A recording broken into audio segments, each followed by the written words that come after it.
Yo, he's getting to go. Thrive on this stuff. Sweet. Yeah, This is his food. yeah, the coffee food, yeah. Fill it up, hey, fill the tank. Can I have an icebreaker? I'm just gonna ask you guys, of course. I would tell you. I might even take 2 icebreakers. Hey, you asked for one. That was the one that's gonna do the trick right there, though. They talk about ice. If I just went like this right now, Not really. snow right here. Anybody else? Got plenty to share. All right. Nobody else wants icebreakers. Gotta be All right, nice. who's first? All right, I'll take it first, guys. All right. So, thank you guys for being here again. I heard that you guys popped your, Comic-Con cherries that last year. How does it feel to be back? What are you guys looking forward to? And what would you guys recommend, like, first-timers to go see while they're here at Comic-Con? Well, first of all, nobody pops some cherries. Oh, is that right? Oh no, he broke it down. We're big fans. We had a great. We had an amazing time last year. And it was a different experience last year because we performed a show.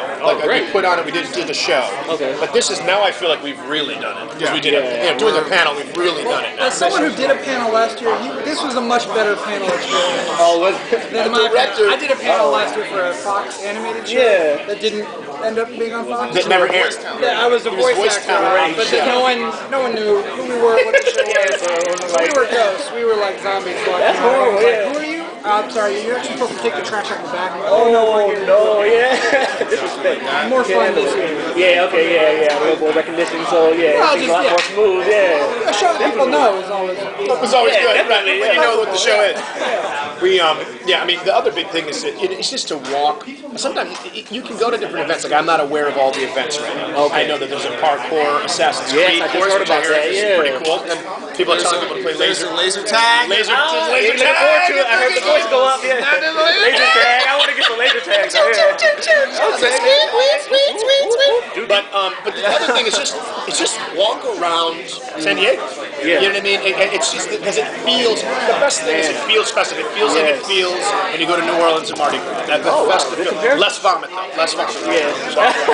Well, San Diegans will appreciate, talking about San Diego like that, That's good, though. It's really nice out here.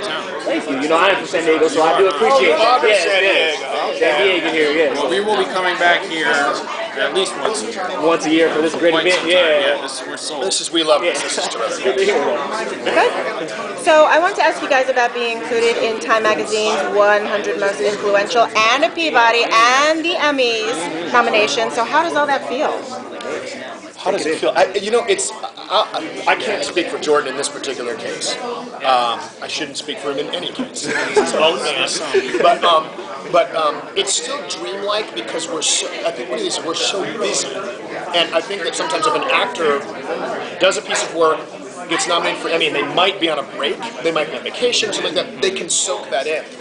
And the thing is, we're still dealing kind of with deadlines in post-production, so it's hard, it's happening. It might be a night of, it might be an afternoon of when you're doing this to your bow tie going, oh my God, I'm going to the Emmys, But the Time Magazine thing has now finally sunk in, and the Peabody thing, it makes me misty thinking about that people see our work that way. It's an excruciating honor. I mean, it really does. I'm so very proud of that achievement of our team, our crew, our other executive producers, Peter. It's just been, what an honor. What an honor. Because I can't think of a higher honor from some American institution like that. So that's been amazing. And it really took, I think it freed us up this coming season, to really say, look, we're not under the gun anymore. We've done something that has been, acknowledged by just really this amazing faction. And so now we go to work and it's just, all right, well now we just have to find the fun. It's not this labor of fear that we're gonna get canceled or that it's gonna come off the wrong way. Or that's too hot for TV or whatever the case may be. And yeah, you're right, it's given us a license. It affects the work that we get to do now, which is really fun.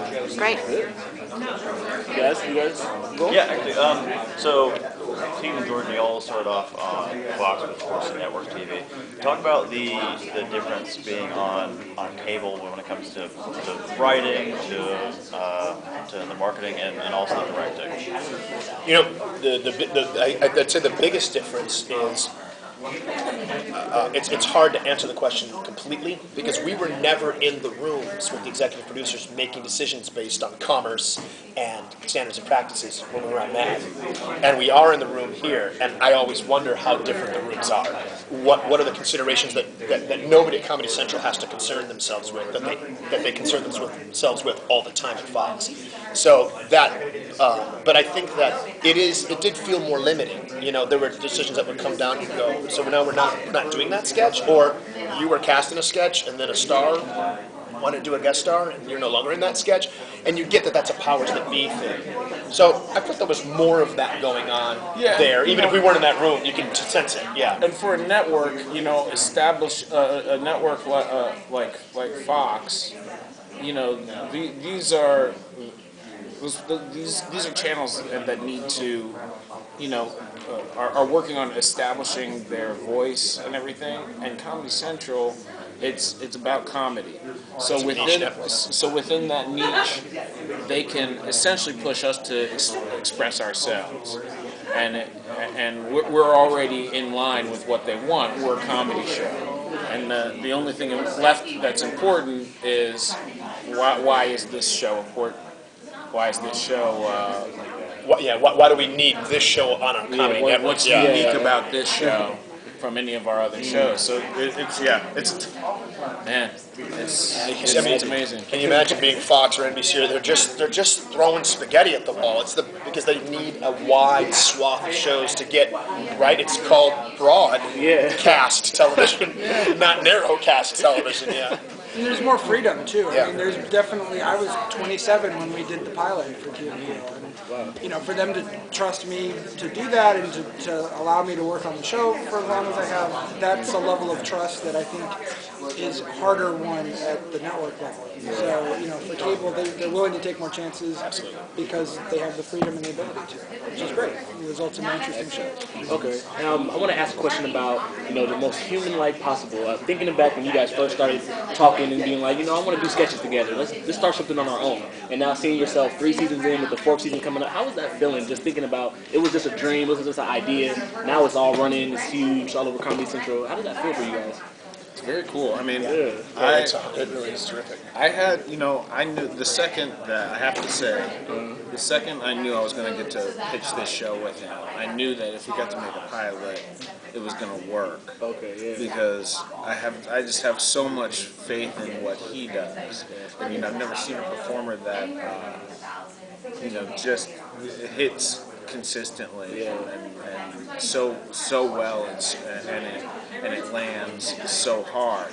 So I was like, you know, well, hey, if you give me this guy to work with here, you know, we have the same manager, and we work together on Mad TV, but it was just one of those teams. I could have told you we'd be sitting here talking to you guys right now. That's great.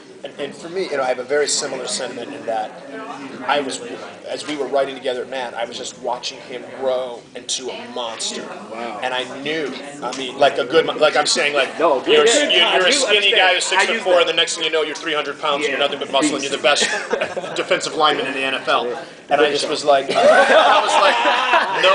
not going to be, there is not going to be a better sketch writer. This is it. This is what it is. And I knew, and then everything was confirmed, even through the pilot and going into the 2nd season. I said, we can't lose, because the sketches that he conceives and that our writers conceive, as our writers, we all work with one mind. If you make them bulletproof and then rewrite them again and then rewrite them again, and everybody's experienced, I think we can have something special. Right. I think we can have something special. But, you know, I had no idea. You know, you told me 3 years ago I was going to win a Peabody. I'd go, oh, you're not a Terminator. Come on. That's the dumbest thing I've ever heard. Thank you. No problem. Thanks, guys. Thank you guys. Thank you guys so much.